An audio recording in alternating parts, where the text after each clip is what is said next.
Hi, this is Brett Miller, and I wanted to speak to you today regarding lead generation through emails. And there's some great practices that are critical to establish that can greatly increase your response rate. And I'm talking primarily about that initial email that you send out based on that determination that you'd potentially like to work with a certain company. Now, in front of me, I have an example of what I would consider a less than optimal initial email where a software development company, which is where I'm kind of focusing my attention, where this software development company is trying to reach out to another company. In this scenario, it's another software development company kind of saying, hey, do you want to outsource your work to us? And I can go through this email and tell you where the issues are and come up with some suggestions that I think can really make the whole campaign a lot more effective, so you get much better response rates. So we look at the first sentence, and I took out the company name, and I changed the hello to reference me. But if you just kind of read through this, it's not focused on the client at all. And I'm not going to read you line by line because I'm sure you have the capability of doing that, but it's not focused on the client. It's all about who we are. So you can kind of scroll through this and say, I am writing this email to introduce, our premium services. We are this. We have 6 years experience. We will be happy to provide additional references. Here are their commitments. We are committed. We invest. We have. We can. Well, there's no focus on the client, and the challenge is this gets caught in spam. Business owners and executives get so many of these a day that they just ignore them. Or they go to the promotions tab, so they don't even see them, or spam or whatever. So they're just not effective. And there's if you look at this one, there's nothing that really hooks you and grabs your attention. There's no strong call to action. It's just kind of like, don't hesitate to contact us if you need anything. Well, do you think they're gonna? I mean, is the expectation that the company that receives this is gonna file it and then get back and remember? Oh yeah, they sent me the email. I mean, they get so many. I mean, I personally get probably, I would say, 2 of these a day. I mean, I own a small software company, and consistently people want us to outsource or offshore the work to them. But this just really isn't doing it. It's just too long and just not exciting. So there's definitely better ways to do it. Plus, there's a lot of repetitive information. Mobile application and website development services is right here. Then mobile application development. Then website development and desktop application development. Software development. It's just all web and mobile application development. It's just all very, it's just all marketing. It's nothing talking about any true needs. I mean, it's like this company has no idea who I am or what we do or anything about us. So there's a much better structure. And I'm sure as you look through this, you can identify, even though it's very professionally written, and I'm sure the company is competent, or at least I think they are. Grammatically it's correct, and there's no spelling error, so at least it has that going for it. But there's a much better way of doing it, and my suggestion is more around a structure where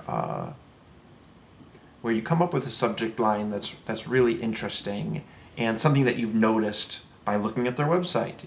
Let's grab their attention. Let's start to, let's not have it be really boring. I mean, you could come up with something that, represents what you're wanting to do, and you're looking for a business relationship, or this is a service inquiry, or whatever it is. But if you can kind of go beyond that typical subject line, that helps the response rate, and people want to dig into it. They say, oh, what's this? What's this comment about? What's this? This is what's the subject. This is interesting. So, subject has got to be something that's kind of an eye grabber.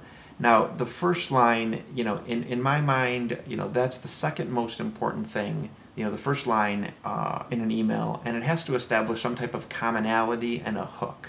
And by commonality, I mean, if you could reference, this is how we know each other, or this is, we're both part of this group, or we both know this person, or, we're a local company, and then you start to get into some type of compliment, or something that really hooks them, saying and it could be just as generic as saying, I reviewed your website, I was impressed with this, and that really means you do need to review their website and you do need to compliment them on something. Then you could say, and I can foresee many ways that we can work together. Now that's a wonderful thing in itself, because you're not saying who's hiring who, what this is about. It's just you've appreciate their website. They've got a great offering for X, and there's ways that we can work together. If I got something like that, I'm reading on. I don't know if they want. Maybe they want to hire me. I mean, that's an exciting. You're expressing, that there's ways to work together. It's not great in the commonality aspect, but at least you've looked at their website. It's obviously better to say we're a local company, or we know you from a certain place, or whatever that would be. So that's the second part, is the commonality and the hook, which, that's the first part of your email. And don't, I wouldn't waste anybody's time. You've got precious few seconds to get their attention, and starting off, hope you're doing very well, is just too generic. And then I'm writing to introduce this email to introduce you. I'm writing this email to introduce. It's just too, what's, the hook? I've looked at your website, I was impressed with X, and I can foresee ways we can work together. That's much better. Then as far as the offer, it's great if you could be talking about them and not about yourself, or talking about, a third party, something happening in the industry that you're aware of that's a problem that you can solve. So as opposed to listing out, here are our commitments, here's what we do, say something like, many companies are spending more on software development services than they need, and what we do, we specialize in helping companies decrease their costs while improving quality of service. I think that's a lot more powerful. And since we've implemented this new structure, our response rates have gone through the roof, because we do use email marketing to reach out to companies to land new projects. Obviously following all the CAN-SPAM Act laws and doing that appropriately and not abusing anybody by any means, but our response rates have been through the roof, and I can't express how excited I am about that. But yes, so that's important, to put it in the third person, and really tie in with what you do, and then a really strong call to action. When would you be available for me to explain how we can do this for you? I mean, if someone said, we can save you money and improve the quality of service, when would you be available for me to explain how we can do this? I mean, that seems interesting. They've looked at my website, they knew who they are, they complimented me, and then they have ways that they could potentially save me money. I mean, it's just, it flows. When would we like to talk? And just compare that with the approach of, it's us here. We're so great. We're so great. We're so great. I mean, why don't we have a trophy to honor this company, because they're so wonderful? But anyways, that's just my input. Things that we've done as a company to greatly increase our response rate and our ability to land projects, and we've done phenomenally well.